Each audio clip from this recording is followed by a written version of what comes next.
মুহূর্তে যে খবর তা হচ্ছে ঢাকার ধানমন্ডিতে অবশ্যই নজর রাখতে হচ্ছে। সেখানে উন্মত্ত জনতার দাপাদাপি, আপনারা জানেন 32 নম্বর ধানমন্ডির সামনে সেখানে এই মুহূর্তে কিছুক্ষণ আগে গ্রেনেড বিস্ফোরণ হয়েছে। এখনো পর্যন্ত পরিস্থিতি নিয়ন্ত্রণে আসেনি। হাসিনা বাড়ির সামনে বিস্ফোরণ হয়েছে, বিস্ফোরণে কেঁপে ওঠে 32 ধানমন্ডি এবং সেখানে চূড়ান্ত অরাজকতার পরিস্থিতি রয়েছে।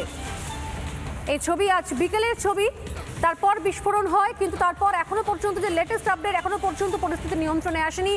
আবারও কিছু কিছু গ্রুপ দেখতে পাওয়া যাচ্ছে, উন্মত্ত জনতা বিভিন্ন জায়গা থেকে এগিয়ে আসছে এবং আজকে টার্গেট তাদের 32 ধানমন্ডি।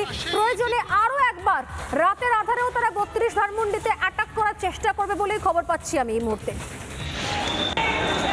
আবারও ধানমন্ডি 32 এবং আপনারা যেমনটি দেখতে পাচ্ছেন যে আইন শৃঙ্খলা রক্ষাকারী বাহিনী যারা রয়েছেন তারা এই জায়গাটিতে, যারা আন্দোলনকারী রয়েছেন, যারা এই জায়গাটিতে অবস্থান গ্রহণ করছিলেন তাদেরকে সরিয়ে দিতে মূলত সাউন্ড গ্রেনেড মারছে এবং সেই চিত্র এই মুহূর্তে আপনারা দেখতে পাচ্ছেন সরাসরি।